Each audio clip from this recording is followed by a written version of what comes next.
Karanasan ni Gideon, panahon ng 1984, lugar ng Ragay, Camarines Sur. Si Gideon ay laking Bicol at ang pangunahing hanap buhay nila roon ay ang pagsasaka, pangungopra ng niyog, pagtatanim ng palay, pati na rin ang pagpapastol ng kanyang mga alagang kambing. Sanay sa hirap ng buhay itong si Gideon, subalit nagbago ang lahat. Magmula nang makilala niya ang kanyang gabay na duwende, isang kulay brown na matandang maliit na nilalang ang nagbigay sa kanya ng kakayanan upang magbago ang buhay, pati na rin ang kanyang pamilya. Simulan natin ang kwento ni Gideon magmula sa kanyang edad na 18 hanggang sa patuloy na pagpasok ng swerte sa kanilang buhay dahil sa biyayang ipinagkaloob ng isang mabuting gabay. Oy Gideon, ipastol mo nga yung mga alagang kambing ko ron. May ginagawa pa kasi ako rito. Inaayos ko pa yung pugad ng mga manok. Ako na pong bahala ron. Pagdala ka ng maliit na patpat para sumunod sa iyo mga kambing na yon. Kung saan sana naman kasi yung nagsipagsuotan dyan. Wag na po kayong mag-alala. Kayang-kaya ko na po silang pasunurin sa akin. Sige na po't pupunta na ako ron. Sa araw-araw na pamumuhay, kapag walang pasok si Gideon, patuloy ang pagtulong niya sa kanyang mga magulang. Habang ang kanyang nanay naman ay nag-aalaga ng nakababata niyang kapatid na ilang taon ang pagitan sa kanya bago siya nasundan. Saan na kayo nagsipagsuutan yung mga kambing na yon? Baka nandudoon na naman yata sa may damuhan. Masilip nga roon. Ay nako, patay ang isang kambing. Pinupuluputan ng isang malaking sawa. Mapagagalitan ako nito ni Papa. Dali-daling tumakbo si Gideon pabalik ng kanilang tahanan. Umahangos na sinabi sa kanyang magulang ang patungkol sa pagkamatay ng kanilang alagang kambing. Papa, wag po kayong magagalit sa akin ha. Hindi ko naman po kasalanan yun eh. Patay na po yung isang kambing natin. Pilit pong sinasakmal ng malaking sawa. Andudoon po sa may damuhan. Ano? Ay nako. Kaya pala unti-unting nababawasan ng mga alaga natin dito. Dahil sa pesteng yan. Akin na yung tabak riyan. Siya palang salarin ha. Pabuti na lamang at nakita mo. Sa muli nilang pagbabalik, unti-unti nang nilululo ng malaking sawang iyon ang kanilang alagang kambing. Papa, wag mo na pong paslangin yan. Naghahanap lang rin ng pagkain ng sawang yan. Natsyempohan lang yung alaga nating kambing. Hindi mo ba ako naunawaan, Gideon? Babalik at babalik lang rin yan dito para ubusin ang mga alaga natin. Kaya kinakailangan ko siyang paslangin upang mabawasan ang mga salot dito sa gubat na ito. Pero Papa, pabayaan nyo na po siyang makaalis. Wala naman na po tayo magagawa eh. Siguro po ang mas mabuti na lamang nating gawin eh. Bakuran natin ang lupang ito. At lagyan po ng lambat ang paligid kung hanggang saan lamang maaaring makaabot ang mga alaga nating kambing. Ay nako, sige na nga. Basta tutulungan mo ko sa paggawa ng mga bako dito. May mga naiwang ritaso pa naman ng mga lambat doon na binigay sa akin ni paring nanguhuli ng isda sa ilog. Halika na, nagduduho na ang mga kambing. Maya-maya kukuha na rin ako ng mga kahoy na kinakailangan natin. At sa pagdating nga ng hapon, habang makulimlim ang panahon, kaagad naming sinimula ng pagbabakod. Na sinasamantalang busog pa ang sawang iyon. Isa-isa naming itinayo ang mga nakuhang kahoy ni Papa at pinalibutan ito ng lambat. Pinagkasya ang mga ritaso nito hanggang sa ikalawang araw. Lubusan din namin iyong natapos. Dapat pala Papa matagal na natin ginawa ito eh. Ang tagal-tagal na ng lambat dyan. Pagmula pa nung umalis yung kumpare mo na ibinigay sa iyo yung lambat, hindi sana tayo nabawasan ng isang alagang kambing. Iniisip ko kasing babalik pa yung kumpare ko para hanapin ang lambat na ito. Pero sa tinagal-tagal ng panahon hindi pa rin siya bumabalik. Pabuti na lamang talaga sa atin iniwan ang lambat. Sige na titaboy mo na yung mga kambing papasok rito upang makasigurado na tayong hindi sila mababawasan. Gamit ang maliit na patpat, isa-isa kong itinaboy ang mga kambing papasok sa loob ng lambat na yon. At sa pagmamadali ko roon, hindi ko napansin ang isang maliit na punso na nandudoon malapit sa ginawa naming bakod. Bahagya ko itong nasagi na naging dahilan ng aking pagbagsak sa lupa. Aray ko naman, ano ba ito? Isang punso? O anak Gideon, ano bang ginagawa mo riyan? Bakit nakahilata ka dyan sa lupa? Natalisod po ako sa punsong ito. Hindi ko nga pala nasabi sa'yo. Kahapon napansin ko na yan. Habang tinatabasan natin yung mga damo, hindi ko nga pala nasabi sa'yo. Ayos lang naman po ako Papa. 3 kambing na lang naman ang papapasukin ko sa loob. Kaya mo na bang mag-isang tumayo? Oo naman po. Tatayo lang naman pala eh. Subalit habang pinipilit kong tumayo ng mga oras na yon, hindi ko magawa. Namamanhid ang dalawang hita ko. Wala itong pakiramdam. At nang makita ko ni Papang nahihirapan, kagad niya akong inalalayan at binuhat. Dagling dinala sa aming tahanan. Iniupo sa aming maliit na balkonahe at saka paulit-ulit na hinilot ang aking hita. Kamustang hita mo anak? Nawala na bang pangmamanhid? Subukan mo nga muling tumayo? Wala pa rin pong pakiramdam, Papa. Nalalambot pa rin po mga hita ko. Wala po siyang kalakas-lakas. Hindi ko po alam kung bakit eh. Hindi po kaya dahil dun sa punso? Hindi naman yung totoo anak. Anong dahil sa punso? Ibig mo bang sabihin may naninirahan sa punsong yon? Ganoon na nga po, Papa. Baka po may nuno ron, yung tinatawag nilang duwende. Anak naman oo, walang duwende. Baka napasala lang yung pagbagsak mo. Kaya siguro nagkaganito yung hita mo. Magpahinga ka lang muna rito. At papapasukin ko lang yung 3 kambing roon para naman maging kampante na tayong hindi na sila makakain ng sawang yon. Subalit sa makalipas ng ilang oras, muli kong pinipilit na tumayo sa aking pagkakaupo. Ngunit bumabagsak lamang ako. Kaya naman gumapang na akong papasok sa aming tahanan. Hanggang sa makita ko ni inay na patuloy na nahihirapan. Oh anak, ano nangyari sa'yo? Bakit para ka ng lumpo dyan? Tumayo ka nga riyan. Hindi ka na bata para maglaro pa. Nay, hindi po talaga ako makatayo eh. Wala akong pakiramdam yung 2 hita ko. Huwag kang magbibiro ng ganyan, Gideon. Nasaan na ba ang papa mo? Imilita ako ng bahala kay Gideon. Totoong walang lakas ang 2 hita niya. Hindi ko nga rin alam kung bakit eh. Natumba lang siya ron sa may punso. Tapos hindi na siya makatayo. Hindi kaya nanununo itong si Gideon. Mas mabuti pa sigurong dalhin natin siya sa albularyo para maagapan ang karamdaman niya. Isa ka pa Emilita eh. Anong nanununong sinasabi mo? May nakita ka na bang duwende? Pero Dario, wala namang ibang maaaring dahilan kung di ang punsong yun. Doon siya natumba, di ba? Bakit hindi natin subukan magtungo sa albularyo? Albularyo? Walang katotohanan ng mga yan. Sa ospital ko dadalhin ang anak ko, hindi sa mga albularyo. At nang araw ding yon, kagad din naman akong dinala ni Papa at Mama sa ospital upang lubusang patingnan ang nangyari sa akin. Subalit walang makitang dahilan ng doktor na kahit na sila mismo ay hindi alam kung anong uri ng karamdaman ang mayroon ako. At sa ikalawang hospital na pinuntahan namin, ganoon pa rin, wala silang makita. Hanggang sa may makapagsabing isang pasyente roon na patingnan umano sa isang magaling na albularyo na nagngangalang Enteng.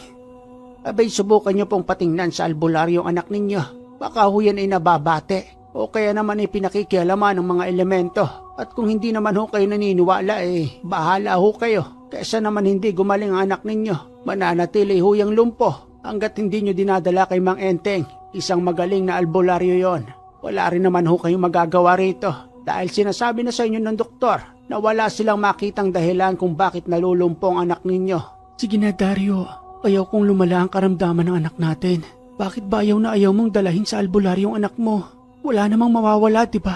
Hindi lahat ng albularyo ay totoo. May ibang albularyong mangkukulam na nagpapanggap lang ng isang manggagamot at nangyari na yun sa mga magulang ko noon na naging dahilan ng kanilang pagkamatay. Dario naman, ang pinag-uusapan natin dito ay ang kalagayan ng anak mo. May nagrekomenda na sa manggagamot na yon. Ibig sabihin lamang noon na totoo siyang manggagamot. Sige na, alang-alang kay Gideon. Ang iniisip ko rin ay ang kalagayan ng anak mo. Ayaw ko nang muling mabawasan ng pamilya ko dahil sa mga mangkukulam na yan. Anong gusto mong gawin natin? Tingnan na lamang ng ganyan si Gideon. Araw-araw ba matitiis mo yon, Dario? Gusto ko siyang manumbalik sa dati. At kung ayaw mo, ako na lamang ang magdadala sa albularyo. Wala nang nagawa si Papa ng mga oras na yon. Kahit na walang tiwala sa mga albularyo at hindi taos sa kanyang loob, nagbaka sakali na lamang kay Mang Enteng upang lubusang malaman kung ano nga ba ang tunay na nangyayari sa akin. At nang mahanap na nga namin ang kinaroroonan ng albularyo, dali-daling kumatok si Papa kahit na 10 oras na ng gabi nang makarating kami sa tahanan ng albularyo. Tao po, magandang gabi po. O iyo, 10 oras na ng gabi. Pasensya na po't naabala pa namin kayo.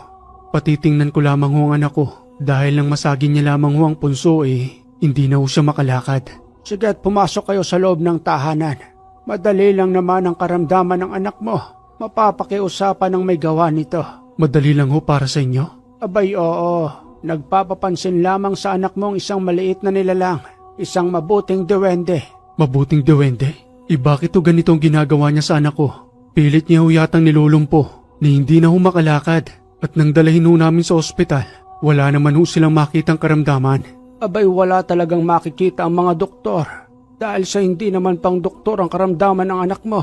Ito ay pang espiritual at sa maniwala ka man o hindi, gustong makipagkaibigan ng isang matandang duwende sa anak mo at tutulong umano siya sa inyong pamumuhay. Bibigyan mo ba ito ng pahintulot na makipagkaibigan ng isang nilalang sa iyong anak? Basta ho pagalingin niya lang ang anak ko at wag na wag niya nasasaktan dahil malapit lamang ang punsuroon sa aming tahanan.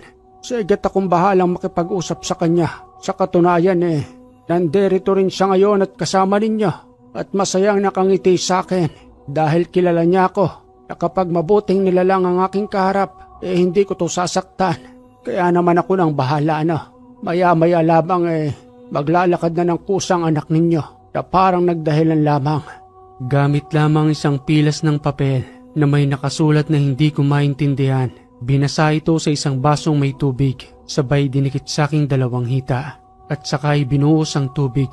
Maya-maya pa, nang kusang matanggal ang pagkakadikit ng 2 papel sa aking hita, dahan-dahan akong pinatayo ng matanda. Ni hindi na ako pinaalalayan noon. Malaki ang tiwala ng albularyong si Mang Enteng. Nagagaling ako dahil lamang sa kapirasong papel na iyon at sa pagbuhos ng isang basong tubig. Sige, tumayo ka iho. Pag kang matakot, 100% naniniwala kung makakalakad kang muli. Sige pa, tumayo ka. Alisin mo ang duda mo sa iyong isipan. Pagtiwala ka sa akin. Papa, may lakas na muli ang ngita ko. Nakakalakad na ako. Marami pong salamat sa inyo, Mang Enteng. Hindi makapaniwala noon si Papa. Humingi ito ng patawad sa matanda dahil sa pagdududa nito sa mga albularyo na para sa kanyang lahat ay mangkukulam na ang ginagamit na kapangyarihan ng mga ito ay nanggagaling sa demonyo. Tugon pa ng matandang albularyong si Mang Enteng. Ayos lamang yun sa akin. Hindi naman kami namimilit sa maniniwala sa amin bilang albularyo. Pero ang nangyari sa mga magulang mo noon ay totoong kagagawa ng mga mangkukulam. Patawad sa nangyari sa iyong mga magulang dahil hindi lahat ay totoong albularyo. Kaya hindi maiiwasan sa iyo ang pagdududa dahil ang karamihan ay nagpapanggap rin at nagtatago sa kanilang kapangyarihan upang magpanggap na mabuti sila. Subalit ang kapalit noon ay ang buhay ng iyong pamilya na ang inakala mong gagaling. Yun pala ay mas lalong lalala ang kanilang karamdaman. Ngayon ay nasubukan nyo na ang aking kakayanan. Nawa ay muling manumbalik ang inyong tiwala sa mga albularyong tulad namin na sa pagtagal ng panahon ay unti-unti na ring nawawala dahil sa hindi tinatanggap ng aming mga tagapagmana ang aming malaking obligasyon sa mundong ito. Muli ho akong nagpapasalamat, Mang Enteng. Siya nga ho pala.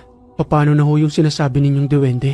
Sasama siya ngayon sa inyong tahanan at unti-unting magpapakita sa panaginip sa iyong anak upang lubusang makipagkaibigan. Nawa ay tanggapin ninyo ang pakikipagkaibigan ng duwendeng ito dahil nagdadala siya ng swerte para sa inyong magandang pamumuhay. Sige ho at maraming salamat, Mang Enteng. Aalis na ho kami. At sa muling pagbabalik sa aming tahanan, pasado 10:00 na ng gabi nang muli kaming makabalik roon. Sa pagpasok pa lamang namin sa pintuan, rinig na rinig kong maliliit na hagikik na animoy nang gagaling sa may punso na malapit roon sa aming tahanan. Subalit hindi ko na lamang pinansin na patuloy nang pumasok sa may pintuan. Dagli namang naganda ng pagkain si inay para sa oras ng aming gabihan. Halina kayo't kumain na tayo. Magkanya-kanya na lamang ng sandok. O bakit nakatulala ka dyan sa may bintana, Gideon? Halika na nga rito at saraduhan mo ng bintanang yan. Opo, inay. At habang patuloy na kaming kumakain, ramdam kong may dahan-dahang nagbubukas ng aming pintuan. Dahil sa hindi pa ito nakakandado ng mga oras na yon. At sa unti-unti kong paglingon, nakita rin pala ni Mama ang pagbagsak ng pintuan nang wala man lamang malakas na hanging dumampi. Gideon, wag mo nang pansinin yan. Ipagpatuloy mo na yung pagkain mo. Kung ano-anong nililingon mo riyan. Alam mo naman na siguro sinabi ng matandang albularyong si Mang Enteng, di ba? Hayaan na natin siyang pumasok sa loob ng ating tahanan. Pumayag na rin naman na kami ng papa mo na makipagkaibigan siya sa iyo. Basta wag ka lang matatakot sa kanya, ha? Opo, inay. Pero hindi ko pa po siya nakikita eh. Ano po kayang itsura niya? Hindi po kaya nakakatakot? Hindi ko alam, anak. Hindi natin naitanong kay Mang Enteng. Dahil ang mahalaga para sa amin ngayon ng papa mo. iyong bumalik ka na sa normal. Maya-maya pa nang matapos na nga kaming kumain, naganda ng bawat isa sa aming pagtulog at tulad ng sinabi ng matanda, nang mahimbing na ang aking pagkakatulog, nung una nagpakita sa saking panaginip na parang isang anino, hanggang sa dahan-dahan na nahuhubog ang kanyang muka, pati na rin ang kanyang buong katawan. Wika pa nito sa aking panaginip. Magandang gabi, kaibigan. Ang pangalan ko ay Antoy. Ako ang tinutukoy ng matandang albularyong si Mang Enteng. Pasensya ka na kung napagkalala kita sa nangyari sa'yo. Paraan ko lamang yon para makatungo kayo sa isang tunay na albularyo. Salamat at tinanggap ninyo ako sa inyong pamilya. Madalas na ako magtutungo rito. Ikaw yung duwende? Kakaiba palang itsura mo. At bakit ang liit-liit mo? Ganito talaga ang itsura namin. Maliliit kaming nilalang ng Panginoon. Yung punso kung saan ka nadapa. Yun ang tahanan ko. Kahit na anumang oras ay maaari kang magtungo roon. Ipapasyal kita sa aking tahanan. Maganda ron. Sigurado ka ba? Paano kung magkakasya ron? Iyang laki-laki ko. Ang liit-liit lang ng punsong yun. Akong bahala sa'yo. Baka kapag nakapunta ka na ron, sabihin mo ayaw mo nang bumalik rito. Hindi siguro. Mas gugustuhin ko pa rin dito kasama si Papa at Mama. Ikaw ang bahala. Basta magkaibigan na tayo ha. Sige, walang problema sa akin. Magkaibigan na tayo. Huwag mo na lang uli akong bibigyan ng karamdaman dahil nag-aalala sa akin ng mga magulang ko. Hindi na mauulit yun. Pinapangako ko sa'yo. Sige, atalis na ako. Babalik nang muli ako sa aming tahanan.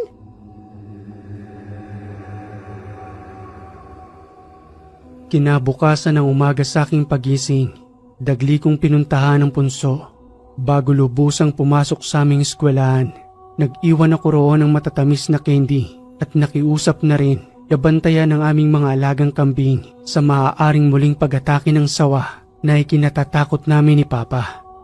Kaibigan, ikaw na munang bahala magbantay rito ah. Tulungan mo si Papa habang nandoon ako sa paaralan. Huwag na wag mong pababayaan ang mga alaga namin dito, lalo na rin sa sawa. Sayang kasi yung pera. Naaawa rin ako kay Papa. Pilit siya nagsusumika para sa amin.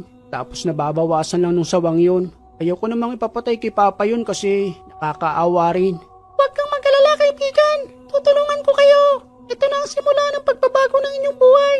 Sige, talis na ako. Mauhuli na ako sa aming paaralan. Hindi ko pa man lubusang nauunawaan noon ang mga sinasabi ni Antoy. Nagpatuloy lamang ang aming pagiging magkaibigan. At sa makalipas na ilang taon, lubusan na akong nakapagtapos ng aking pag-aaral. Subalit mas pinili kong tulungan si Papa sa patuloy na pamumuhay ng pagiging magsasaka at pagpapastol ng mga alagang kambing na nadagdagan pa ng mga alagang baka at kalabaw. Wika pa sa akin ni Papa na kahit siya mismo'y nagugulat sa patuloy na paglago ng aming mga alaga. Gideon anak, salamat sa tulong mo ha. Alam mo sa totoo lang, natutuwa ako dahil hindi lang mga kambing ang mga alaga natin ngayon, pati na rin ang baka at kalabaw. At ito rin ang nagpatapos sa iyong pag-aaral. Pakisabi sa kaibigan mong duwende, salamat sa swerteng daladala niya. Sabi niya po sa akin, Papa, wala raw po yun. Deserve daw ho nating magbagong buhay at kahit na sino man pong tao. Kaya kung ano man daw pong dumadating sa ating biyaya, tanggapin lang daw po natin, Papa, dahil para sa atin daw po yun.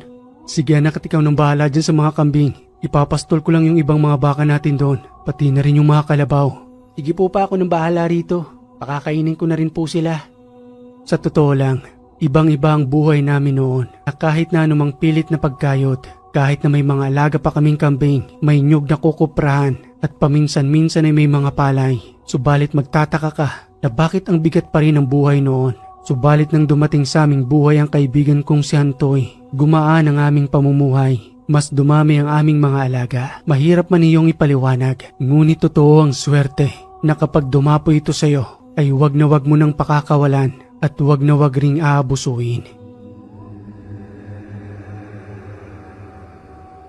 Hanggang sa dumating ang araw ng Miyerkules, nagawi kami noon ni Papa sa kabayanan upang bumili ng mga kawad na aming kinakailangan sa bakod. Dahil sa mas lalo pa namin iyong pinapalaki kung saan nandoon ang tahanang punso ni Antoy na aming inaalagaan at tinataniman ng mga halaman doon na ikinatutuwa naman ng matandang duwende.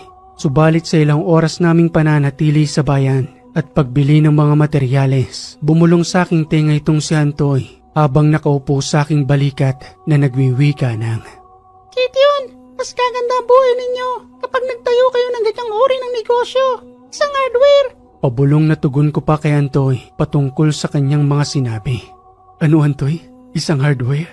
Paano naman kami makakapagpatayo niya ni Papa? Ang layo-layo natin sa bayan. At ang isa pa, napakalaki ng kapital niyan. Wala kaming ganyang kalaking halaga para makapagsimula ng ganyang uri ng negosyo. Pwede mong ibenta ang kalahati ng lupa ninyo ron. Pati na rin ang ibang mga alagang hayop. At pagkatapos noon, bumili ka ng lupa malapit sa daan. Dito mismo sa bayan. Simulan natin kahit sa maliit na hardware lang. At sigurado ko ron, mas lalo itong lalago hanggang sa magtagumpay ka sa inyong pamumuhay. Naku Antoy, hindi ko sigurado kung sasang-ayon si Papa patungkol dyan. Alam mo namang minahal ni Papa ang lupa namin sa bundok. At mahirap para sa kanyang ibenta ang kalahati nun para magtayo ng isang negosyong wala pang kasiguraduhan. O anak, tara na. Nakapamili na ako ng mga kinakailangan natin. Parang kinakausap mo yata si Antoy. Opo Papa. May sinasabi ko kasi sa akin si Antoy patungkol dyan sa hardware. O bakit naman? Saka ko na lang sasabihin sa iyo Papa kapag ka nakauwi na lang tayo. O siya sige na, tulungan mo ako sa pagbubuhat ng mga ito. Marami-rami rin ang mga napamili natin para pang karagdagang bako dun sa lupa.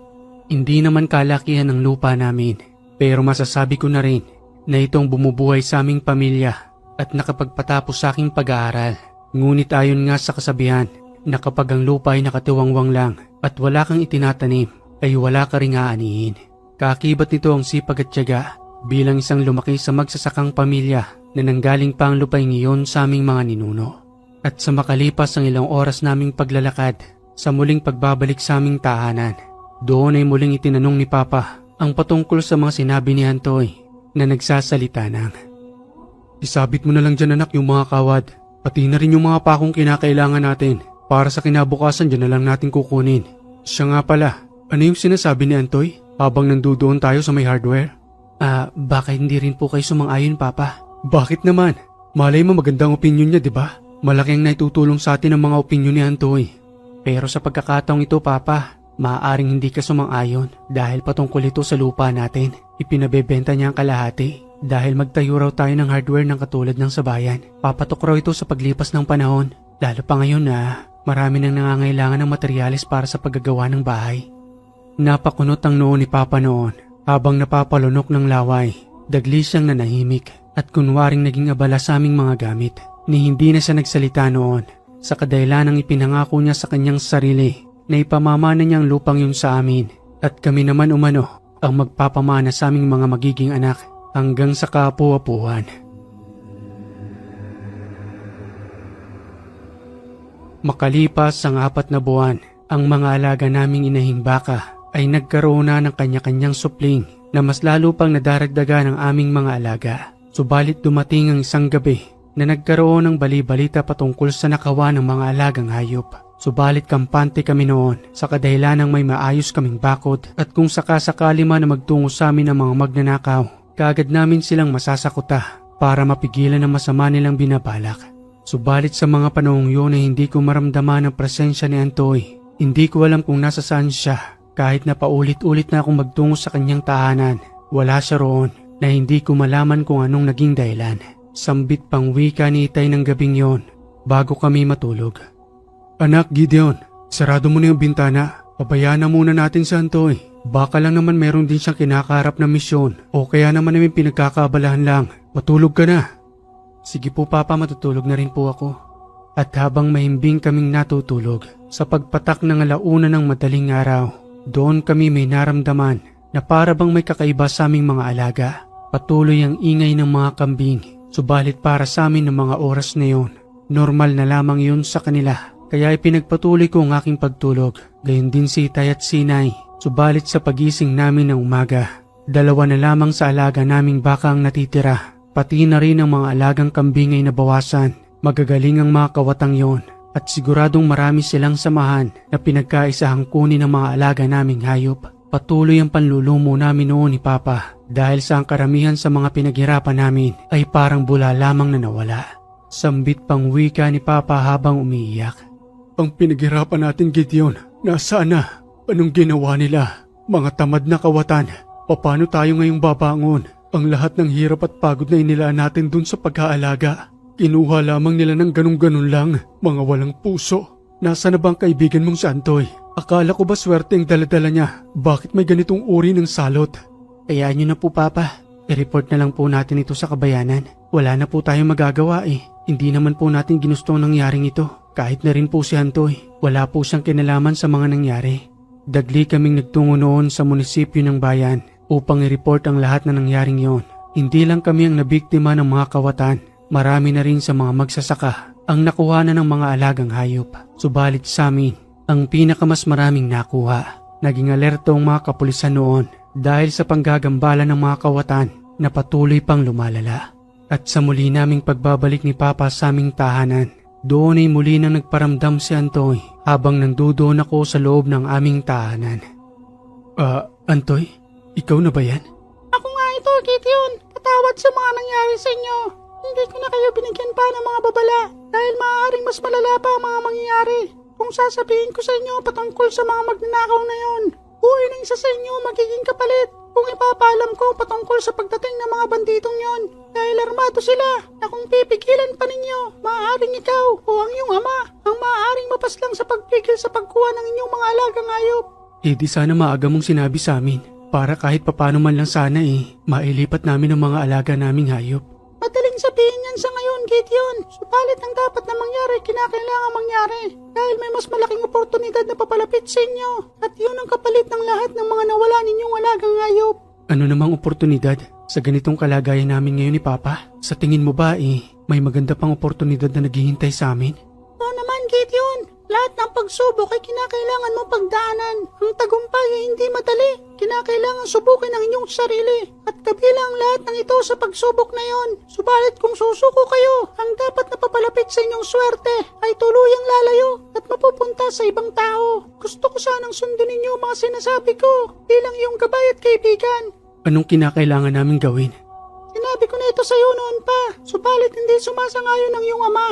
Ibenta ang kalahati ng lupang ito at magtayo ng maliit na hardware sa kabayanan. Doon magmumula ang inyong swerte at tuluyang paglago ng inyong pamumuhay. Maniwala ka sa akin. Gustuhin ko mang maniwala sa iyo, Antoy. Pero si Papa, ayaw niya talagang ibenta ang kalahati ng lupa namin dahil pamana pa ito ng lolo at lola ko. Mahalaga para sa kanyang lupang ito. Yan na lamang naiiwang alaala ng kanyang mga magulang. Subalit susubukan kong muling buksan sa kanyang patungkol doon. Sana lamang ay sumang-ayon na siya. Tulungan mo ko, Antoy. Subalit nang muli kong kausapin si Papa noon, lalo lamang itong nagalit dahil na rin siguro sa sama ng loob sa pangyayari sa mga alaga naming hayop. Galit pang wika nito habang nakaupo na tila may malalim na iniisip. Ano ka ba, Gideon? Hindi solusyon ang pagbebenta ng lupa. Matagal na panahon na akong magsasaka, kaya alam kong ginagawa ko. Dito ko kayo binuhay at itong pagsasaka ang nakapagpatapos ng iyong pag-aaral. Tapos ngayon, gusto mong sundin kita dahil sa sinasabi ng gabay mong diwende? Isang malaking kalokohan. Akala ko ba swerte ang daladala niya? Pero bakit parang mas lalo tayong inaalat? Dumating lang siya nang matapos ng lahat ng nangyari at hindi man lang niya tayo binigyan ng babala. Anong klase siyang gabay? Papa, wag naman po kayo magsalita ng ganyan. Nandirito po ngayon si Antoy at nakikinig po sa usapan natin. Kapakanan pa rin po natin ang iniisip niya. Dahil kung sinabi niya raw ang lahat ng mangyayaring yun, maaaring isa sa ating pamilya ay mawala ng buhay dahil sa pagpigil sa mga kawatan. Kaya para sa akin okay lang na mawala ng mga alagang hayop. Wag lang isa sa atin ang mawala. Muling nanahimik noon si Papa habang si Mama naman ay nakinig lamang sa aming usapan. At pagkatapos noon ay kagad na nagtungo si Papa sa kanyang silid upang magpahinga ng araw na yon. Maya-maya pa'y lumapit sa akin si Mama upang masinsinan akong kausapin. Sambit pang wika nito. Anak Gideon, pabayaan mo na muna ang papa mo. Kilala mo naman siya, di ba? Kinakailangan niya lang munang magpahinga. Napapagod lang siya sa kanyang pag-isip kung paano tayong itataguyod. Siguro mamaya pagising niya maaari na muli kayong mag-usap patungkol sa pinaplano ninyo ni Antoy. Antoy, kung naririnig mo man ako, pasensya ka na sa mga sinabi ng asawa ko ha. Sana maunawaan mo rin ang nangyari sa amin. At maraming salamat sa lagi mong paggabay. Dahil magpahanggang sa ngayon, maayos pa rin kaming namumuhay ritong magkakasama. Kinabukasan, habang inaayos kong ginawa naming bakod ni Papa, nakokonting alagang hayop na lamang natitira roon. Nakita ko si Papang papalapit sa akin at nang makalapit na nga ito sa aking harapan, kagad niya akong inakbayan na muling nagwiwika ng, Gideon anak, patawad sa mga nasabi ko kahapon. At kung nandirito man ngayon si Antoy, umihingi rin ako ng tawad sa kanya. Magulo lang kasi ang isipan ko kahapon. Siya nga pala, sumasang-ayon na ako sa kagustuhan ninyo na ibenta ang kalahati ng lupa natin at magtayo ng negosyo sa kabayanan. Sigurado ka po, Papa? Mahalaga po para sa inyong lupang ito at alam kong mabigat po sa inyong kalooban na magbenta ng lupang ipinamana pa sa inyo. Huwag na nating isipin yun, Gideon. Siguro naman kapag umasenso tayo, kaya pa nating bumili ng mas maraming lupa at kung papalarin, maaari nating muling bilhin ang kalahati ng lupang ito upang muling maibalik sa atin. Sa pagsang-ayong iyon ni Papa, kagad kaming humanap ng bibili ng lupa. 3 buwan din noon ang lumipas bago lubusang nakahanap ng isang maayos na buyer. Isang matandang maperang si Mang Efren ang nagkaroon ng interes sa lupa namin at nang magtungo na nga ito sa aming tahanan, kagad ding ipinasukat ang lupang kanyang bibilihin. Subalit ang inihiling pa nga ng matanda na gusto niya nang kunin ang kabuuan ng lupa. Sambit pang wika ng mayamang si Mang Efren. Abay, sayang ang pagkakataon. Kung ako sa inyo, ibinebenta nyo na sa akin ang kabuuan ng lupang ito. Para naman isang lakad na. Tugon pa ni Papa sa mga sinabi ng matanda. Pasensya na ho kayo, Mang Efren. Kalahati lang ho talagang ibinebenta namin. Kung hindi nga lang ho sana kami nanakawan ng mga alaga namin dito, baka hindi ko pa naibenta ang lupang ito. Abay, kayo rin. Sayang naman ang pagkakataong ito habang nandirito pa ako. Dahil sa makalawa pabalik na naman ako ng Maynila. Abay, matatagalan bago ako makauwi rito. Nagagandahan ako sa lupa ninyo. Hanggang dito lang ho talagang ibibenta namin. O sige, kayo ang bahala. Pagtutungo muna tayo sa abogado. Doon ko na rin iaabot ang perang bayad sa lupang ito. At nang matapos ngang makuha ni Mang Efren ang lupa, nasa samin na ang kabuuan ng kabayaran. Malaki-laking halaga rin yon.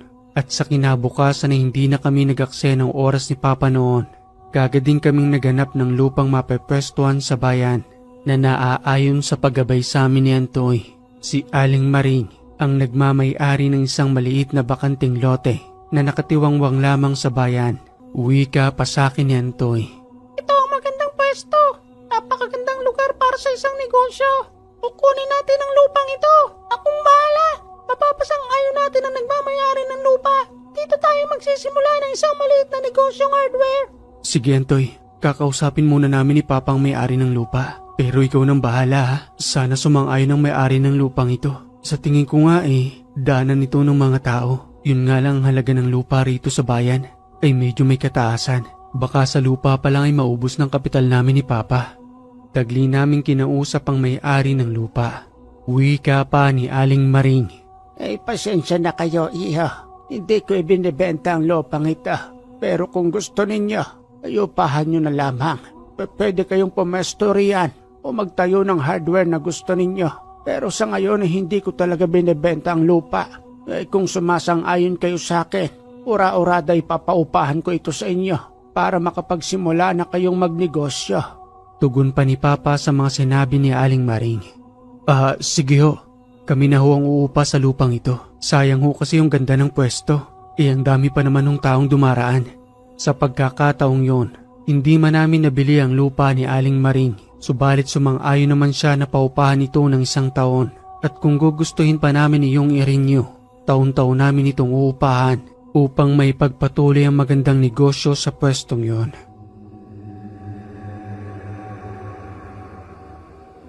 Matapos ang 2 araw ay kagad kaming bumili ng mga gamit.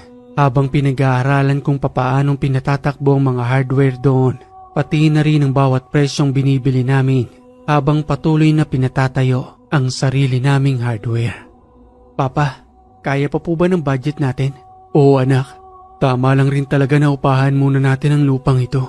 Dahil kung siguradong ibinenta ito ni Aling Maring, ubos ang kapital natin. Sa pagpapatayo pa nga lang nito malaki-laki na rin ang nagagastos. Siguro yung mga natitira nating hayop roon, kinakailangan na rin nating ibenta para pandagdag man lamang sa kapital natin dito. Hindi na rin natin kasi sila maaalagaan ng maayos.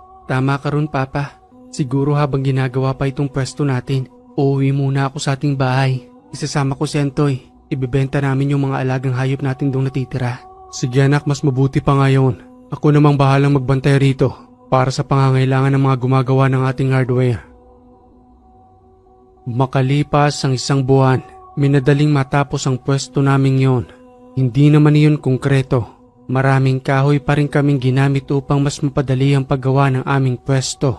Hanggang sa isang araw, habang nakaupo kami roon ni Papa at naghihintay ng maaaring bumili, may isang kontraktor na nagawi sa aming pwesto. Lumapit ito sa amin habang tinitingnan ng maliit naming hardware hanggang sa kausapin na nga nito si Papa na nagsasalita ng, Kayo ho bang may-ari ng hardware na ito? Kami nga ho. Bago ko lamang nakita ito. Madalas akong kumukuha ng mga materyales sa mga hardware doon. Kaya nang mapansin ko ang maliit mong pwesto, abay masasabi ko rin namang kaya ninyong mag-supply ng mga materyales sa pinapagawa kong mga bahay. Siya nga pala, isa akong kontraktor. Ang pangalan ko ay Rene. Magandang araw ho, Mang Rene. Ako naman ho si Dario. At ito naman ho anak kong si Gideon. Magandang araw din sa inyo.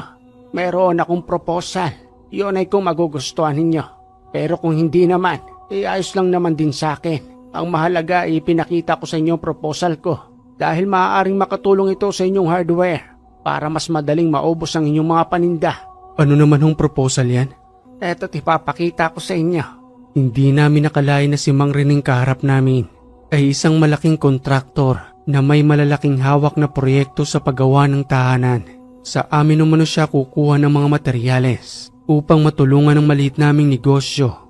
At sa pagkakataong yon, hindi na kami nagdalawang isipan ni Papa. Isang malaking oportunidad ang makarating si Mang Rene sa aming maliit na negosyo. Muling wika pa ng kontraktor. Basta ito lamang ang sinisiguro ko sa inyong mag-ama. Palagi kayong magre-restock ng inyong mga paninda rito dahil uubusin ko yan. Sa dami ng ipinapagawa kong tahanan, kinakailangan ko ang tulong ninyo at tulungan nyo rin akong supplyan ng mga kinakailangan kong kagamitan para naman pareho tayong magtulungang umasenso.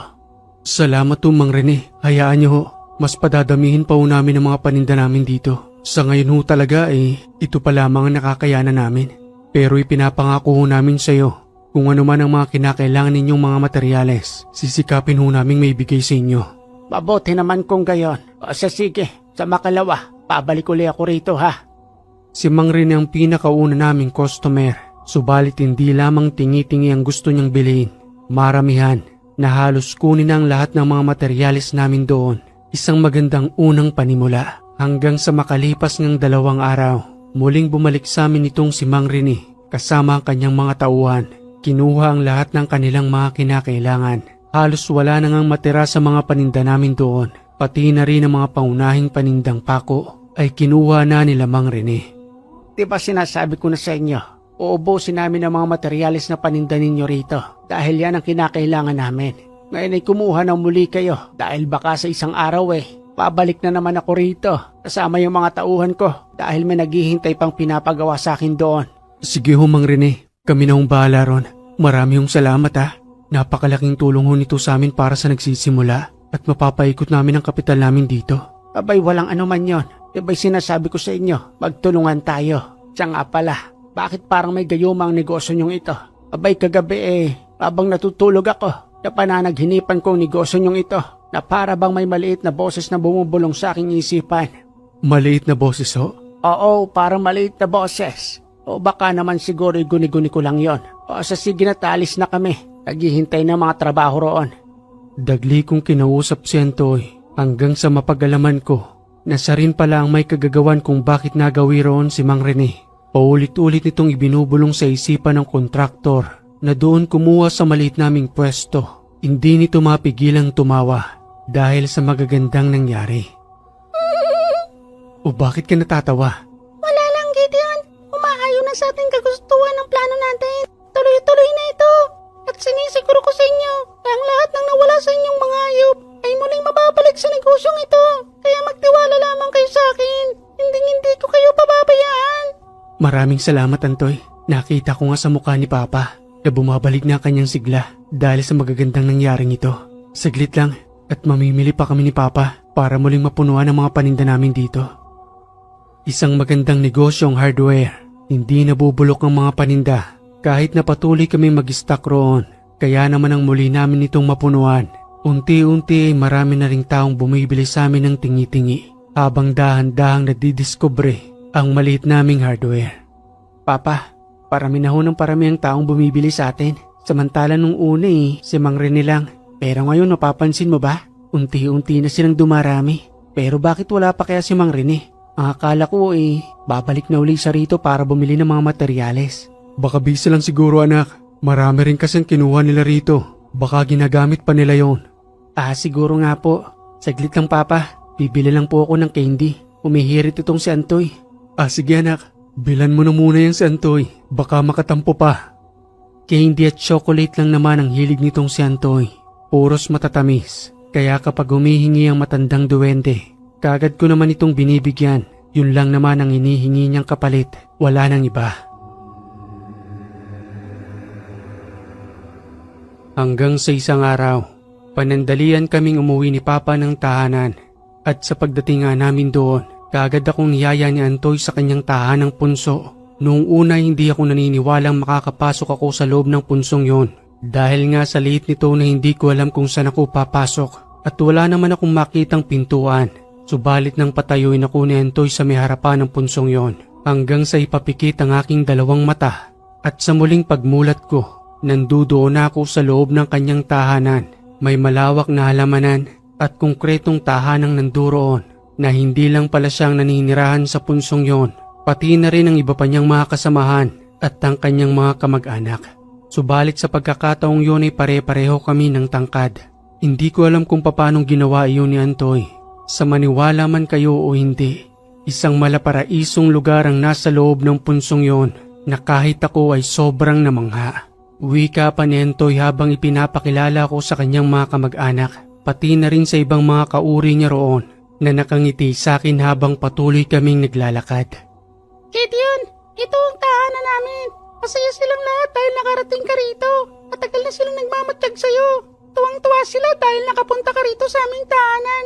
Ikaw pa lamang ang taong nagawi rito at binigyan ko ng pagkakataon para makapasok sa aming palasyo. Maraming salamat, Antoy. Hindi ko naman nakalaing may ganitong kalaking tahanan sa ilalim ng punsong ito. Mahiwagang mundo, Gideon. Marami ang hindi may paliwanag ng mga pangyayari. Ibang mundo ninyo sa mundo namin. Matagal na kaming namumuhay rito. Mga ninuno nyo pa lamang ang naninirahan sa inyong lupain. Nandirito na kami noon pa. Totoo ba ang mga gintong nakikita ko sa gilid ng mga halaman? Totoo ang lahat ng yan, Gideon. Subalit hindi namin maaaring ipagkaloob sa inyo. Dahil kung magkagayon, maaari lamang kayong masilaw sa madaling paraan na kung ipagkakaloob namin sa inyo ang mga ginto, baka masira pa ang buhay ninyo. Mas mabuting paghirapan ninyo ang lahat ng bagay na gusto ninyong makuha sa mundo ninyo. Ito ay mundo ng espiritual. Walang imposible para sa amin dito. Hindi katulad sa inyo sa lupa. Limitado ang lahat ng gusto ninyong gawin at kinakailangan ninyo yung paghirapan. Tama ka roon, Antoy. Pero napakaganda ng lugar ninyo at napakapayapa. Parang ang sarap mamuhay rito. Pero hindi ko maaaring iwan si Papa at Mama, pati na rin ang aking nakababatang kapatid. Kung gusto mo, Gideon, manatili ka rito ng mahabang panahon. Hindi maaari, Antoy. Marami pa akong pangarap para kay Mama at Papa at gusto kong matupad ang lahat ng yon. Paghihirapan kong katulong sila. Matapos naming makapaglibot sa malaparaisong lugar nila, Antoy, nag-request na ako sa kanyang muli nang bumalik sa aming tahanan. Dagli niya lamang akong pinapikit at sa muli kong pagmulat, nandudo na ako sa labas ng punso. 5 oras din ang nakalipas ng pananatili ko roon. Nagulat ako dahil mabilis ang oras sa mundo ng mga tao kesa sa mundo ng mga elemento. Oh Gideon, anak, kanina ka pang hinahanap ng papa mo. Saan ka ba nanggaling? Ilang oras kang nawala rito sa ating tahanan. Paikot-ikot ng papa mo riyan sa labas kakahanap sa iyo. Babalik na raw kayo sa bayan. Pasensya na po. Isinama po kasi ako ni Antoy sa kanilang tahanan. Hindi ko naman alam na napakabagal pala ng oras doon. Akala ko ilang minuto pa lamang akong nananatili sa kanilang tahanan. Samantalang dito, oras na palang nakalipas. Ay naku anak, Gideon, hindi ka man lamang nagpaalam sa amin. Nandudo ng tatay mo't nagpahinga na lamang sa loob ng aming kwarto. Pabayaan mo na muna siya ron. Siguro napagod sa kakahanap sa iyo. Sige po mama. Ipinagahin muna ako ni mama ng pagkain.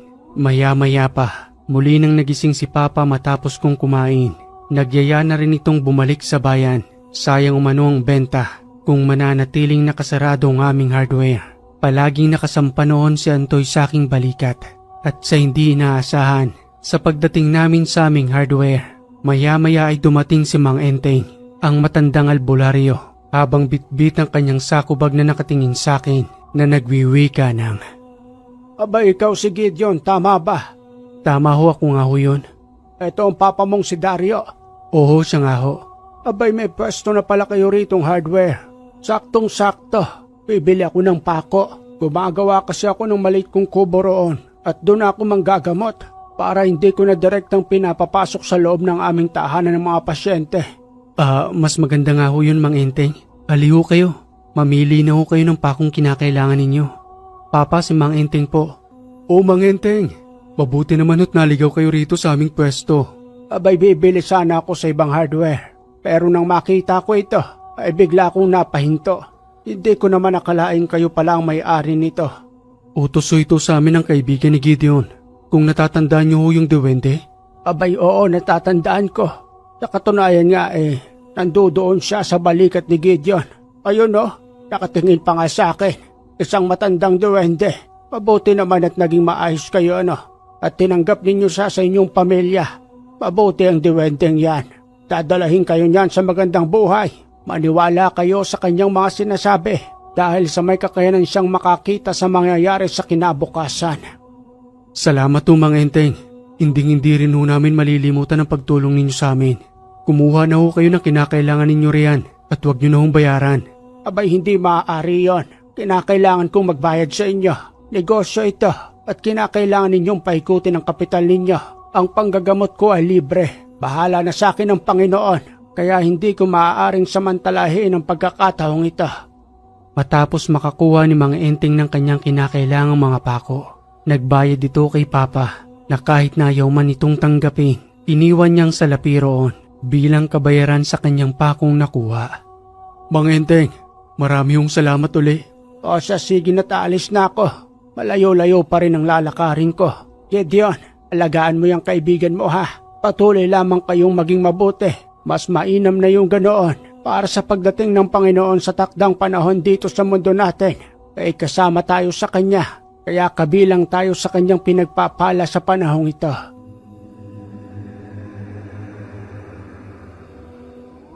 Kinabukasan ay muli nang bumalik sa aming pwesto si Mang Rene. Hindi lang kasama ang kanyang mga tauhan, pati na rin ang isa pang kontraktor na nagngangalang Lucio. Magandang araw sa inyo. Pasensya na kung natagalan akong makabalik rito. Sobrang dami namin ginawa. Kaya nga pala, maipapakilala ko sa inyong kaibigan ko. Si Lucio, isa rin siyang kontraktor. Matagal na kami nitong nagtutulungan. Kaya itinuro ko rin ang pwesto ninyo rito. Para naman ay dito na rin siya kukuha sa inyo. Magandang araw ho, Mang Rene at Mang Lucio. Salamat ho sa pagtungo ninyo rito. Ano, Lucio? Kukuha ka ba ngayon ng mga materyales? Dahil kung hindi, uubusin ko na ang lahat ng ito. Kukunti na rin kasi ang mga materyales ko ron. Bahati naman tayo. Kaya nga ako sumama sa'yo rito para makakuha rin ng mga materyales. Paano ba yan, Dario? Uubusin na naman namin ang lahat ng mga paninda ninyo. Kaya kung ako sa'yo, sana sa susunod naming pagbalik rito mas malaki na itong hardware mo. Para naman mas marami ka nang naititinda. Malay niyo ho, Mang Rene, kapag lulubin ho ng Panginoon, papalalaki rin ho namin itong hardware. Abay, dapat lang. Sa amin pa nga lang ni Lucio, ubos na ang lahat ng paninda ninyo. At saka mag-invest na rin kayo ng para sa sasakyan. Para naman kung sakasakali, i-deliver nyo na lang doon sa aming pwesto yung mga paninda ninyo. Para naman hindi na mano-mano namin kinukuha rito. Hayaan niyo ho, Mang Rene. Nasa proseso na ho ang lahat ng yan. Salamat ho sa inyo. Napakalaking tulong ho ninyo para sa amin nagsisimula. Abay, give and take lang naman tayo. Kung ano yung kinakailangan namin dito, di yun din lang naman ang kukunin namin. Pakibilang na lamang ang mga nakukuha naming materyales. O kayo riyan, alina kayo rito. Nagsasayang tayo ng oras Marami pa tayong gagawin doon. Gideon anak, tulungan mo ako sa pagbibilang. At sa tulong ng dalawang kontraktor na yon, unti-unting mas mabilis na umaangat ang aming negosyo. Ayon na rin sa kanilang mga request, isinasakatuparan namin iyon upang mapunan namin ang kanilang pangangailangan, lalong-lalo ng service, para mas mabilis naming maihatid ang kanilang mga order na materyales. Hanggang sa makalipas ang 1 taon, sa kasamaang palad, pumanaw ng may-ari ng lupang si Aling Maring. Napilitan silang ibenta sa amin ang lupa. At bilang isang negosyante, hindi naman sa pananamantala ng mga panahong yon, pagkakataon na yun para sa amin upang makuha ang lupang pinapangarap namin yon sa bayan na kahit papano'y meron na kaming naipon. Dagli naming kinuha ang lupang yon, pati na rin ang kinatitirikan ng bahay ni Aling Maring sa likuran ng hardware. Isang malaking oportunidad iyon upang mas lalo naming mapalaki ang aming negosyo. Sambit pang wika ni Antoy. Sumasang-ayon na sa atin ang panahon. Ang lupang ito na isang taon nyo ring inupahan. Ngayon ay sa inyo na. Mas mapapalaki pa natin ang inyong negosyo. Maraming salamat Antoy sa lagi mong paggabay sa amin. Kahit kailan na hindi mo kami pinapabayaan. Unti-unti, nakakatuwang tingnan. Napakaganda pala ng negosyong ito. Hindi pa nabubulok ang mga produkto. At kapag may malalaking proyekto ang mga kontraktor, dun tayo mas lalong kumikita ng malaki. Sa muling pagpapatuloy ng aming negosyo, dumating ang isang malakas na unos dahil ang Bicol ay daanan ng bagyo. Signal number 4 ang humagupit sa mga tahanan sa bayan. Nagkasira-sira mga tahanan doon, kabilang na rin ang iba't ibang uri ng negosyo, pati na rin ang kanya-kanyang hardware. Itinumba ng malakas na hangin at tagupit ng ulan, subalit pinakakampante kami ni Antoy. Hihingi umano siya ng tulong sa diwata ng kalikasan upang hindi masira ang aming tahanan, pati na rin ang aming negosyo dahil sa patuloy na pagagupit ng malakas na ulan at hangin. Huwag kayong mag-alalang mag-ama. Akong bahala. Lalapit ako sa isang diwata. Matutulungan na tayo roon at hindi magagalaw ang inyong negosyo pati na rin ang tahanan. Nanatili kami noon sa aming tahanan na iwang nakakandado ang aming negosyo hanggang sa patuloy na ngang humagupit ang malakas na bagyo habang umuugong pa ang hangin kapag tumatama sa mga dahon ng puno pati na rin sa aming tahanan. Sambit pang wika ni Papa habang patuloy na nag-aalala. Sana lang talaga hindi masira ang negosyo natin dahil ito ng huling alas natin ngayon. Wala na akong maaaring maibenta pa. Naitaya ko na ang lahat doon. At ang kalahati ng lupa nating ito ay para na sa inyo anak. Huwag ka pong mag-alala Papa. Sinabi na po ni Antoy na hindi niya tayo pababayaan. Wala ka pa rin hubang tiwala kay Antoy? Hindi naman sa ganun anak. Bilang tatay ninyo, hindi ko maiiwasang mag-isip patungkol sa ating hanap buhay. Dahil yun ang ipinipilit kong itaguyod para sa inyo. Para naman sa pagdating ng panahon na magkaroon na kayo ng sarili-sarili ninyong pamilya, meron akong may pamamana sa inyo. Salamat po Papa. Tigilan niyo na po yung pag-aalala ninyo. Pagkatapos ng malakas na unos na ito, sinisiguro ko po na hindi po masisira ang negosyo natin dun sa bayan. Pati na rin po itong tahanan natin. Tingnan niyo nga ho, parang unti-unti nang nawawala ang malakas na hagupit ng hangin sa ating tahanan. Na parang pakiramdam ko ba may pumuprotekta sa kabuuan ng bahay natin. O eto ng kape ninyong mag-ama. Mas masarap na humigop ng kape sa ganitong panahon. Hintayin na lamang natin na huminto ang malakas na ulan. Nararamdaman ko rin ngayon na parang may isang malaking nilalang na nakaharang sa bahay natin. Kung kanina umuugong pa yung hangin, pero ngayon wala na. Subalit kapag sinisilip ko naman sa may bintana roon, patuloy pa rin ang malakas na ulan sa di kalayuan. Kahit nga ako nagtataka na rin. Totoo nga yatang sinasabi ni Antoy, kaya huwag ka nang mag-alala Dario.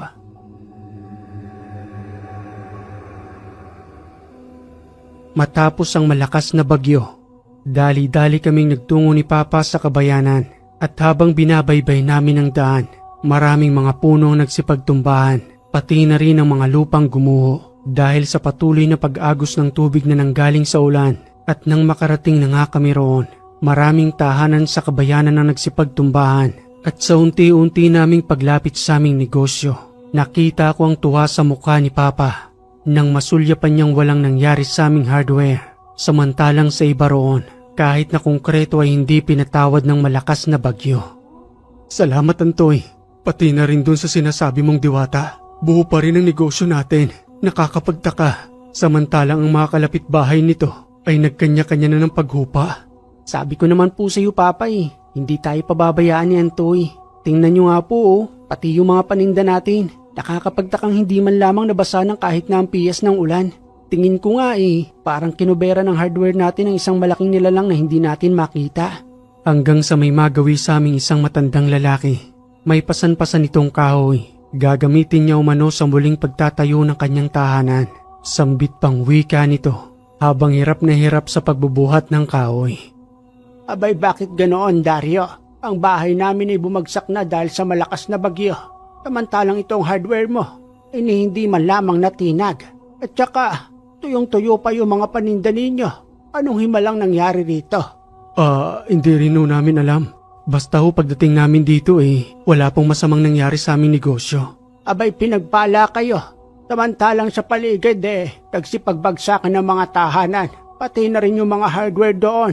Kayo na lamang ang natitirang negosyo rito na maayos pang nakatayo. Himala ang nangyari sa inyo. At yun pong pinagpapasalamat namin. At nang dahil sa paggagupit ng malakas na unos na yon na hindi naman namin ipinapanalangin, mas lalong lumakas ang aming negosyo dahil sa pagbili ng mga materyales na naninirahan doon upang muling ipatayo ang kani-kanilang mga tahanan.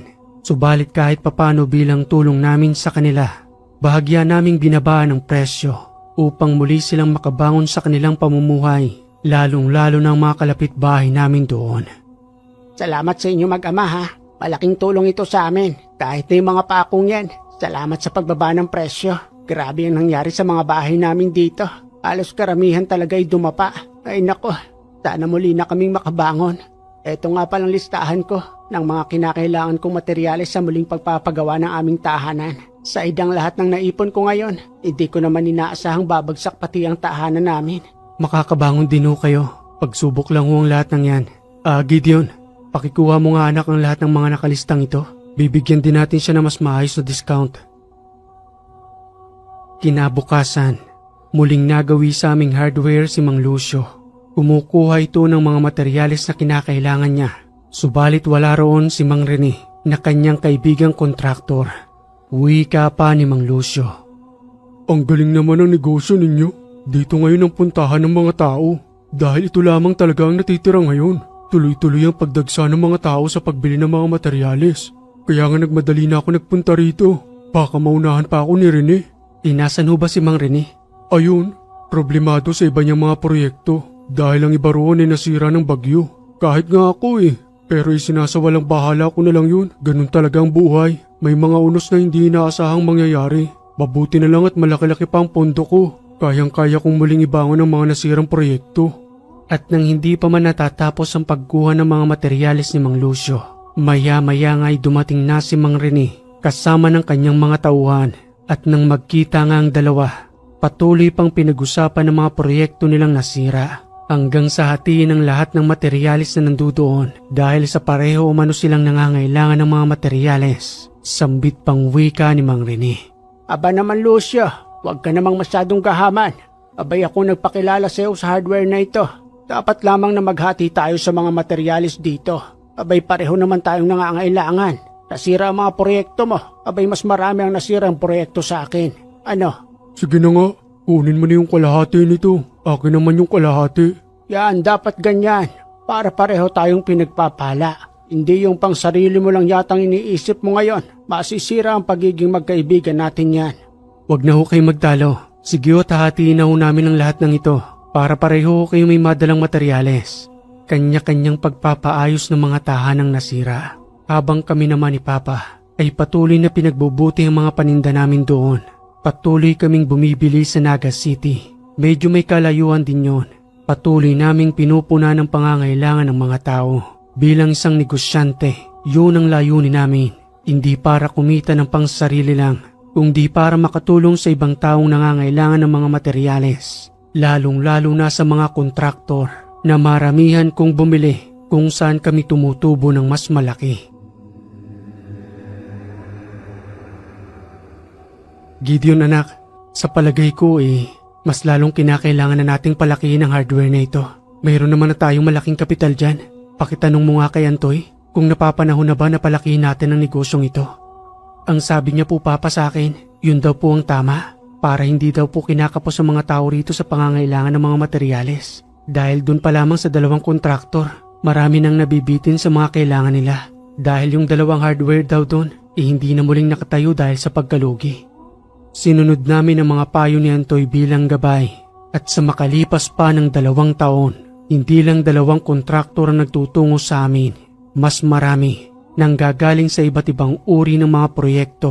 Napalaki namin ni Papa ang aming hardware. Mas lalong dumagsa ang mga mamimili na kahit kami mismo ni Papa ay hindi makapaniwala sa mga nangyayari na parabang tuloy-tuloy ang buhos ng biyaya sa amin hanggang sa muling magawi sa amin si Mang Rene. Tuwang-tuwa ang kontraktor nang bigyan namin siya ng malaking discount sa mga materyales na kanyang kinuha. Wika pa nga nito sa amin. Salamat sa inyo mag-ama ha. Grabe no, makalipas lamang ng 3 taon napalaki na ninyo ang inyong negosyo. Samantalang nung una kong madiskubre ang inyong pwesto rito, napakaliit pa. Tapos ngayon, mayroon na kayong truck at kumpleto ng mga paninda ninyo. Samantalang noon kapos na kapos pa rito at nag-aagawan pa kami. Ang laki ng pinagbago ng buhay ninyong mag-ama. Baka naman maaari ninyo kung bahagian ng swerte. Alam niyo Mang Rene, ikaw ang pinakauna naming customer noon. Kaya nga sobra kami nagpapasalamat sa inyo. Dahil sa kayo ang unti-unting nagpabangon sa aming mga pangarap dito. Tinulungan niyo kaming maubos ang aming mga paninda noon. Binitbit niyo pa rito si Mang Lucio. Kaya ayun, unti-unting nakaipon kahit papano. Kaya bibigyan namin kayo ng swerte. Ito ang malaking discount sa mga pinamili ninyo. Salamat sa inyo mag-ama ha. Mas mayaman na kayo kaysa sa akin ngayon. Ang kontraktor na tulad ko minsan sineswerte, minsan naman inaalat. Dahil sa mga unos nga na dumaraan dito. Alam mo naman itong lugar natin dito sa Bicol. Daanan ng bagyo. Pero kahit papano naman nakakabawi na rin ako ngayon. O sige na, naghihintay ng mga tauhan ko roon. Kinakailangan ng lahat ng materyales na ito. At sa patuloy pa na paglipas ng panahon, muli na naming nabili ang kalahati ng lupa namin. Tuwang-tuwa noon si Papa. At hindi lang yon, muling nakabili ng bakanting lote malapit sa aming hardware. Doon kami nagpatayo ng 3 palapag na tahanan. Sobra-sobrang biyaya ang natatanggap namin dahil sa mabuting gabay ng isang matandang duwende. Okay mga kayuwaga, ang ganda ng kwentong ito, nakaka-inspire. Maraming salamat sa nagpadala ng kwentong ito na itinago natin sa pangalang Gideon. At kung nagustuhan mo ang kwentong ito mga kayuwaga, palambing naman po ng like and share.